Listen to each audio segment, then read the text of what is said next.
आदाब, मुंसिफ टीवी में आपका इस्तकबाल है। हेडलाइन हिंदी के साथ मैं हूं मोनी सनवर। देखेंगे तमाम बड़ी खबरें, लेकिन सबसे पहले हेडलाइंस। सरकार मणिपुर में भारत को मार रही है। राहुल ने अविश्वास प्रस्ताव पर बहस में केंद्र पर साधा निशाना।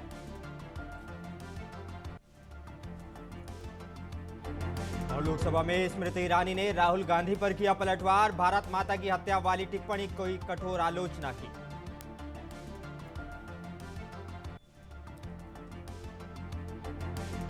भ्रष्टाचार, परिवारवाद और तुष्टीकरण की राजनीति से दूर रहने की पीएम मोदी ने की अपील। भारत जोड़ो आंदोलन की सालगिरह पर पीएम मोदी ने विपक्ष की आलोचना की।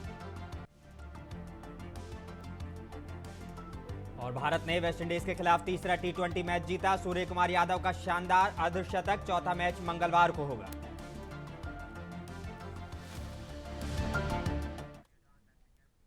आइए बुलेटिन की शुरुआत करेंगे कुछ अहम और बड़ी खबरों के साथ। लोकसभा के मॉनसून सेशन में आज लगातार दूसरे दिन अविश्वास प्रस्ताव पर बहस जारी है।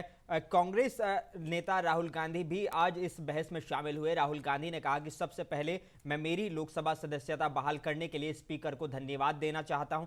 राहुल गांधी ने कहा कि आज मैं मन से नहीं, दिमाग से नहीं, बल्कि दिल से बोलूंगा। कांग्रेस नेता ने तंज कसते हुए कहा कि आज का भाषण अडानी के बारे में नहीं है। उन्होंने कहा कि मैं मणिपुर गया, लेकिन हमारे प्रधानमंत्री नहीं गए। प्रधानमंत्री के लिए मणिपुर भारत नहीं है। सच तो यह है कि मणिपुर बचा ही नहीं है। आपने मणिपुर को 2 हिस्सों में बांट दिया है। राहुल गांधी ने कहा कि मैंने मणिपुर में राहत शिविरों में महिलाओं से बात की है। एक महिला ने कहा कि मेरा एक ही बच्चा है, मेरे सामने ही उसे गोली मार दी गई। मैं पूरी रात उसके शव के पास खड़ी रही। मेरा सम्मान कहीं खो गया है। आज मैं दिमाग से नहीं बोलना चाह रहा हूं, मैं दिल से बोलना चाह रहा हूं। और मैं आज आप लोगों पर इतना आक्रमण नहीं करूंगा। मतलब एक दो गोले जरूर मारूंगा, मगर इतना नहीं मारूंगा। तो आप रिलैक्स कर सकते हैं। कुछ ही दिन पहले मैं मणिपुर गया। हमारे प्रधानमंत्री नहीं गए, आज तक नहीं गए, क्योंकि उनके लिए मणिपुर हिंदुस्तान नहीं है।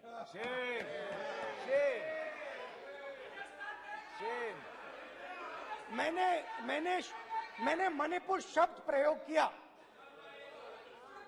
मगर आज की सच्चाई यह है कि मणिपुर नहीं बचा है। मणिपुर को आपने 2 भाग में कर दिया है। मणिपुर को आपने बांट दिया है। और अविश्वास प्रस्ताव पर बहस के दौरान केंद्रीय मंत्री स्मृति ईरानी ने राहुल गांधी को जवाब दिया। उन्होंने भारत माता की हत्या पर टिप्पणी की कड़ी निंदा की। स्मृति ईरानी ने सदन में कश्मीरी पंडितों और सिख विरोधी दंगों का भी मुद्दा उठाया। और कांग्रेस पार्टी यहां पर तालियां बजाती रही। जो भारत की हत्या की बात पर कांग्रेस पार्टी ने ताली पीटी आज इस सदन में, इस बात का संकेत पूरे देश को दिया। प्रधानमंत्री नरेंद्र मोदी ने भारत छोड़ो आंदोलन में हिस्सा लेने वाले नायकों को याद किया। प्रधानमंत्री नरेंद्र मोदी ने आज भारत छोड़ो आंदोलन को लेकर ट्वीट किया। उन्होंने कहा कि भारत छोड़ो आंदोलन में भाग लेने वाले महान लोगों को श्रद्धांजलि अर्पित करता हूं।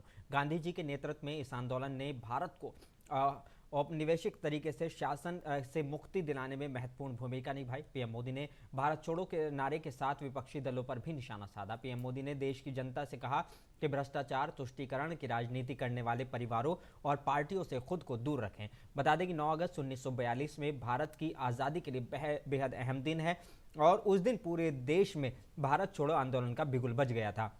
इस आंदोलन में हर उम्र के लोगों ने हिस्सा लिया। इस आंदोलन में महिलाओं ने भी बढ़ चढ़कर हिस्सा लिया। भारत जोड़ो आंदोलन को अगस्त क्रांति के नाम से भी जाना जाता है। इस आंदोलन ने ब्रिटिश शासन की जड़ें हिला दी थी। 9 अगस्त की तारीख भारत के सबसे बड़े आंदोलनों की साक्षी रही है। 9 अगस्त को ही पूज्य बापू के नेतृत्व में क्विट इंडिया मूवमेंट यानी इंडिया छोड़ो आंदोलन शुरू हुआ था। पूज्य बापू ने अंग्रेजों को साफ साफ कह दिया था, क्विट इंडिया। इसके कुछ ही समय बाद देश में ऐसा एक जागरण का माहौल बन गया, एक चेतना जग गई। आखिरकार अंग्रेजों को इंडिया छोड़ना ही पड़ा।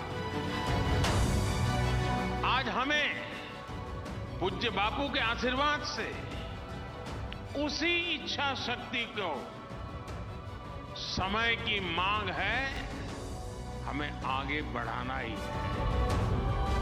आज हमारे सामने विकसित भारत निर्माण का स्वप्न है, संकल्प है। इस संकल्प के सामने कुछ बुराइयां रोड़ा बनी हुई है। इसलिए आज भारत एक सुर में इन बुराइयों को कह रहा है, क्विट इंडिया। आज भारत कह रहा है, करप्शन क्विट इंडिया, यानी भ्रष्टाचार इंडिया छोड़ो।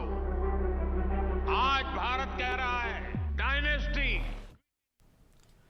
समाजवादी पार्टी के राष्ट्रीय अध्यक्ष अखिलेश यादव ने अडानी मामले में भाजपा पर निशाना साधा है। उन्होंने कहा कि देश में एक प्राइवेट कानून आया था जिससे प्राइवेट कंपनी सरकार बन गई थी, लेकिन अब आप देखो कि धीरे धीरे सरकार कंपनी बनती जा रही है। एयरपोर्ट बिक गए, सीएचसी, डेयरी, गेस्ट हाउस, मंडी बेच रहे हैं। उन्होंने कहा कि एक मंडी और सीएचसी जिन्होंने नहीं बनाई उनसे क्या उम्मीद करेंगे। कंपनी थी वो सरकार बन गई थी। ब्रिटेन में वहाँ की पार्लियामेंट में एक कानून पास हुआ, उसके बाद कंपनी सरकार बन गई और आप धीरे धीरे देखोगे सरकार कंपनी बनती चली जा रही है। आपके एयरपोर्ट बिक गए, आपकी प्राइवेटाइजेशन हर क्षेत्र में आ रहा है। बड़े बड़े जब बिक गए तो अब क्या बेच रहे हैं? सीएससी। क्या बेच रहे हैं? डेयरी। क्या बेच रहे हैं? छोटे मोटे गेस्ट हाउस। क्या बेच रहे हैं? मंडी। जिस सरकार ने अपने पूरे 6 साल के कार्यकाल में एक मंडी न बनाई हो, जिसने एक जिला अस्पताल न बनाया हो, क्या उससे उम्मीद करोगे राष्ट्रपिता महात्मा गांधी के देखे हुए सपने को पूरा करेंगे? और उत्तर प्रदेश के जिला मुरादाबाद में साल 1980 में हुए दंगे की रिपोर्ट कल विधानसभा में पेश हो गई। विधानसभा में दंगे की रिपोर्ट पेश होने पर राजनीतिक पार्टियों के नेताओं की प्रतिक्रिया सामने आ रही है। 43 साल बाद दंगे की रिपोर्ट विधानसभा में पेश की गई है। इसी को लेकर एमआईएम के मुरादाबाद महानगर अध्यक्ष वकील रशीद ने कहा कि ये एक अच्छी बात है कि विधानसभा के पटल पर रिपोर्ट पेश की गई है। अब मुसलमानों के साथ इंसाफ होगा। साथ ही कहा कि 1983 में इस दंगे के आरोपी जो थे उसमें बीजेपी, आरएसएस के लोग थे। उन लोगों को क्लीन चिट दे दी गई। ये क्लीन चिट कांग्रेस ने दी थी और इसमें कुछ मुसलमानों को आरोपी बना दिया गया था। उन्होंने कहा कि हमारे पड़ोस से 1980 में हुए दंगे में 4 लोगों के पीएसी पुलिस को ले गए थे और आज तक उन लोगों का कोई पता नहीं चल पाया। कांग्रेस पार्टी ने बीजेपी, आरएसएस को बचाया और आज बीजेपी, आरएसएस कांग्रेस से बहुत बड़े हो गए हैं। कांग्रेस अब सिर्फ देख रही है कि ये सभी लोग आपस में मिले हुए हैं। बताते हैं कि जिंदा लोग जो गोली लगे हुए घायल थे उनको भी ट्रकों में भर के पता नहीं कहाँ दफना दिया गया। हमारे मोहल्ले में हमारे पड़ोसी जो हैं उनके घर के 4 लोगों को पीएसी और पुलिस उठा के ले गई, आज तक लापता है, कोई पता ही नहीं है। तो ये सारी चीज़ें हैं। अब ये रिपोर्ट आई है, बहुत अच्छा कदम है, रिपोर्ट खुल के आ गई। और ये रिपोर्ट कोई बीजेपी सरकार ने तो बनाई नहीं थी। उस रिपोर्ट में जो आरोपी बनाया गया है उसमें बीजेपी को क्लीन चिट दे दी गई, आरएसएस को क्लीन चिट दे दी गई, सबको क्लीन चिट दे दी गई। कुछ मुसलमान हैं उनको आरोपी बना दिया गया उसके अंदर। तो ये काम बीजेपी ने तो किया नहीं। ये काम तो 1983 में कांग्रेस की सरकार ने किया। तो कांग्रेस की सरकार ने ही बीजेपी को बचाया, आरएसएस को बचाया। आज बीजेपी, आरएसएस इतने बड़े हो गए हैं तो अब कांग्रेस देख रही है। अब तो ये सब इन सब की ये सब मिले हुए।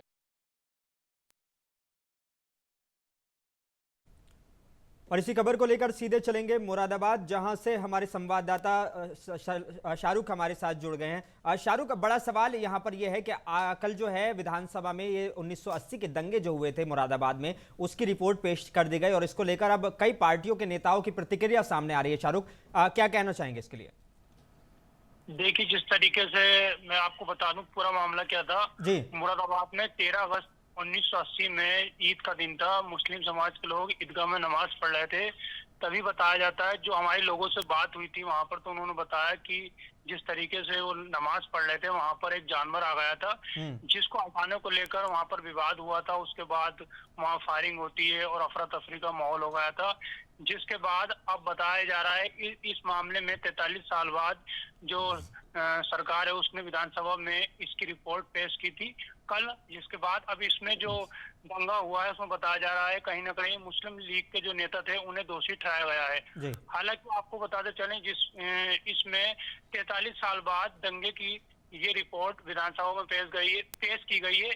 इलाहाबाद हाई कोर्ट के तत्कालीन जज जस्टिस MP सक्सेना ने 20 नवंबर 1983 को भी अपनी रिपोर्ट सरकार को सौंप दी थी, लेकिन उसके बाद आज तक किसी ने भी इस रिपोर्ट को सार्वजनिक नहीं किया था। योगी सरकार ने इस रिपोर्ट को सार्वजनिक किया है, जिसके बाद से अलग अलग पार्टियों के नेताओं के बयान सामने आ रहे हैं। वहीं कोई MIM के एक लीडर ने बयान दिया कि जिस तरीके से ये जो दंगा था इसमें कांग्रेस का हाथ है। उन्होंने कांग्रेस पर आरोप लगाया और कहा कि कांग्रेस की सरकार ने तभी जो BJP थे और लोगों को क्लीन चिट दे दी थी। अब इस तरीके का आरोप प्रत्यारोप का दौर चल रहा है। जी शाहरुख, बड़ा सवाल ये भी उठता है कि अब जी रिपोर्ट सामने आई है तो कहीं ना कहीं उन्होंने ये भी आरोप लगाया है कि जो RSS थे, BJP के लोग थे जो इसमें शामिल थे, उन लोगों को तो क्लीन चिट दे दी गई और मुसलमानों को ही इसमें आरोपी बना दिया गया, जबकि मुसलमान ही इसमें सबसे ज्यादा मरे थे। जी बिल्कुल, देखने वाली बात है, मगर जिस तरीके से अब रिपोर्ट सामने आई है उसमें साफ तौर पर दिखाया गया है कि इसमें किसी भी आम मुस्लिम का हाथ नहीं था। और जो जिस तरीके से ये दंगा हुआ था इसमें दिखाया जा रहा है कि जो लोग थे वहां पर मुस्लिम लीग के नेता थे उनको दोषी ठहराया गया है। उन्होंने कहा ये दंगा कराया है। और हालांकि जिस तरीके से लोगों का कहना है, अभी भी लोग कहते हैं कि वहां पर जिस तरीके से मुसलमानों की हत्या हुई उसके बाद आरोपी भी मुसलमानों को बना दिया जाता है, तो ये कैसा इंसाफ है, ऐसा लोगों का कहना है जब हमने उनसे बात की। इस 43 साल के बाद इस रिपोर्ट का आना, वो भी ऐसे टाइम में जब 2024 के इलेक्शन बहुत ज्यादा करीब हैं, तो इसके सियासी मायने भी निकाले जा रहे हैं शाहरुख। जी बिल्कुल, पूरी तरीके से जिस तरीके से हमने लोगों से बात की, जो लोग वहां पर उस वक्त नमाज पढ़ने गए थे या उनके परिवार वाले उन्हें बताते तो उन्होंने बताया कि जिस तरीके से ये हुआ था वहां पर ये काफी दर्दनाक वाकया है। और लोगों का कहना है जिस तरीके से अभी ये इसको निकाला गया है 43 साल बाद, समझ नहीं आ रहा है क्यों निकाला गया है। कहीं ना कहीं कुछ लोगों का ये भी कहना है कि इस मामले को दोबारा से निकालना सही नहीं था, ऐसा उचित नहीं था, इससे भावनाएं आहत हो रही हैं। चलिए, बहुत शुक्रिया शाहरुख हमारे साथ जुड़ने के लिए और सारी ताज़ा तफसीलात देने के लिए। तो 1980 के दंगे की रिपोर्ट जो है वो पेश की गई है और अब विधानसभा में जब इस तरह की रिपोर्ट पेश की जाती है तो उसके बाद कहीं ना कहीं सवाल उठते हैं। हालांकि पहला मौका नहीं है जब विधानसभा में इस तरह की रिपोर्ट पेश की गई है और विधानसभा में रिपोर्ट पेश करने के बाद अब MIM, समाजवादी पार्टी और अन्य पार्टियों के इस पे बयान आने सामने शुरू हो गए हैं और सब लोग कह रहे हैं कि कहीं ना कहीं ये BJP की जो सरकार है, जो उत्तर प्रदेश की सरकार है, उसने इस रिपोर्ट को विधानसभा के पटल पर रखकर कहीं ना कहीं एक राजनीतिक एक चाल चली है ताकि वो कांग्रेस और अन्य लोगों को इसमें कहीं ना कहीं पटकनी दे सके। इस तरह की बात कही जा रही है।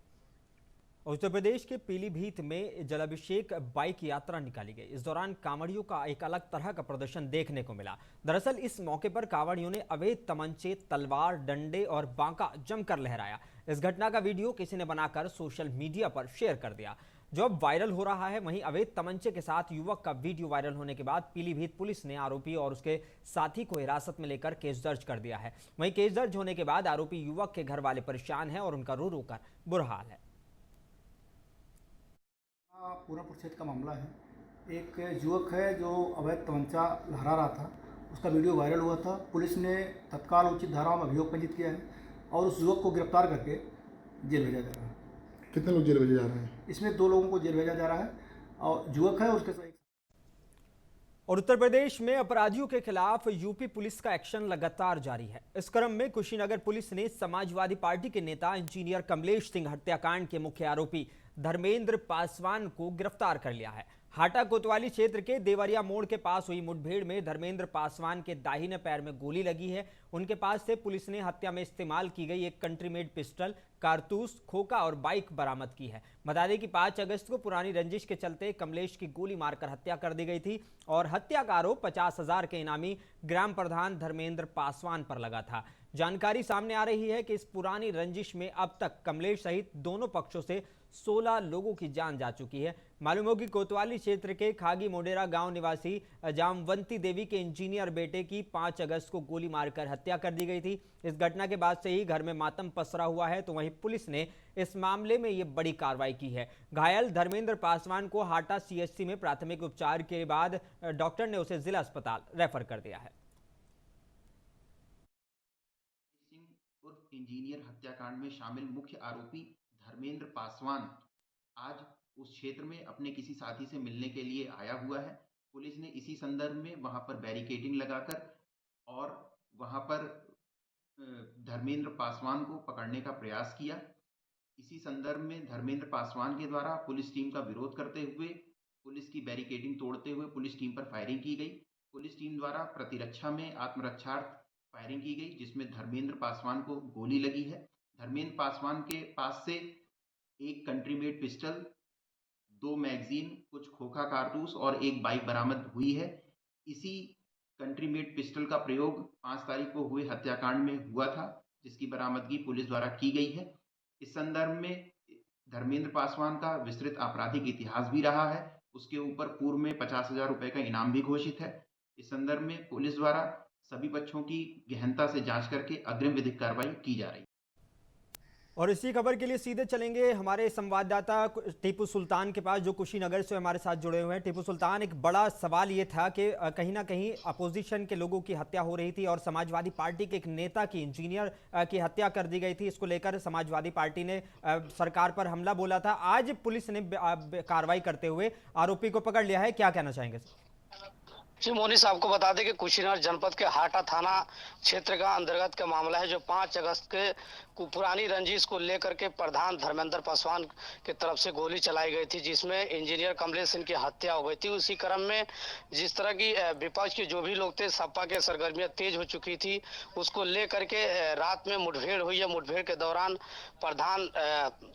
प्रधान जो है उनको गोली लगी है पैर में। पासवान जो है उनको पैर में गोली लगी है। गोली लगने के बाद उनसे पूर्व से पहले से ही भी कुछ मुकदमे अभियुक्त चल रहे थे, फरार चल रहे थे, जो कि पुलिस अधीक्षक ने बताया है कि कई टीम गठित की गई थी उनको गिरफ्तार करने के लिए।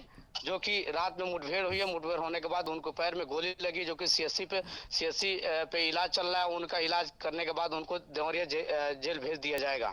वही आपको बता जी टीपू सुल्तान बताएं।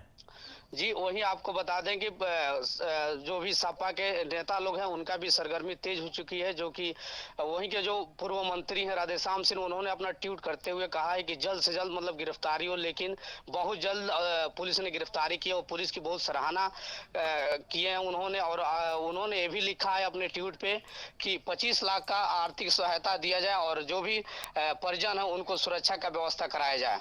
टीपू सुल्तान, क्योंकि बड़ा सवाल यहाँ पर यह है कि इस पुरानी रंजिश में कई लोग पहले भी मारे जा चुके हैं इनके दोनों तरफ से, तो अब जो है परिवार वालों का इनके क्या कहना है, जो इंजीनियर जिनकी अभी हत्या हुई थी समाजवादी पार्टी के नेता की?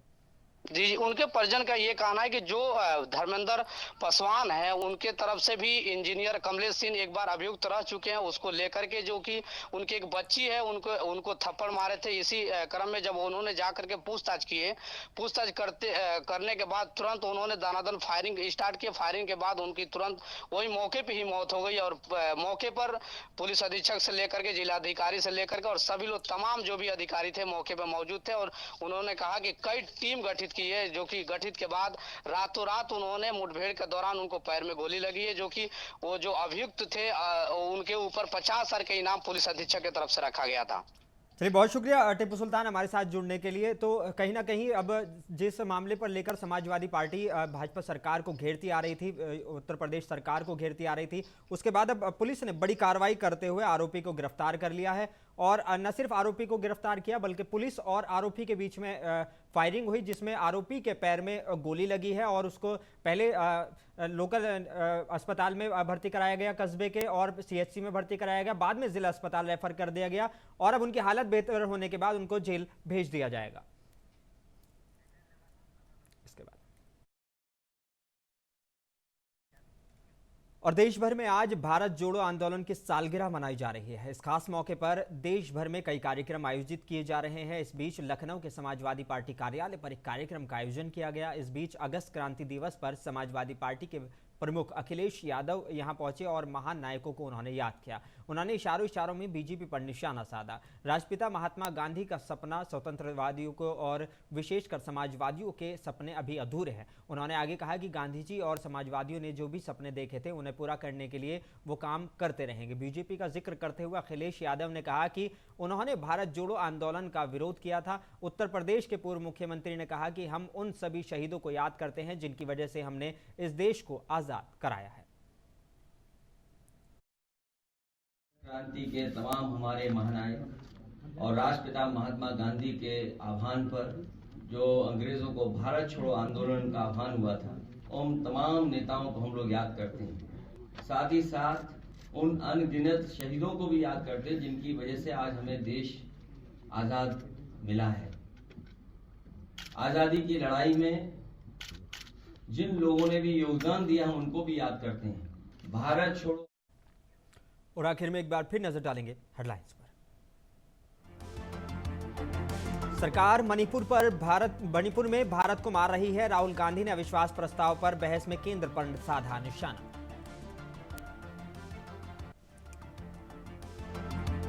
लोकसभा में स्मृति ईरानी ने राहुल गांधी पर किया पलटवार। भारत माता की हत्या वाली टिप्पणी की कठोर आलोचना की।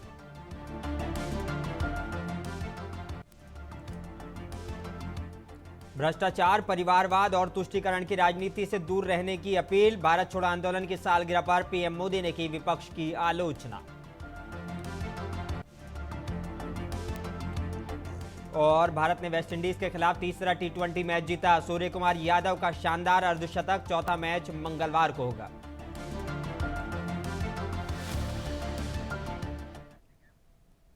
बुलेटिन में बस इतना ही। अपने मेजबान मोनी सनवर को दीजिए इजाजत। आप बने रहिए मुंसिफ टीवी के साथ।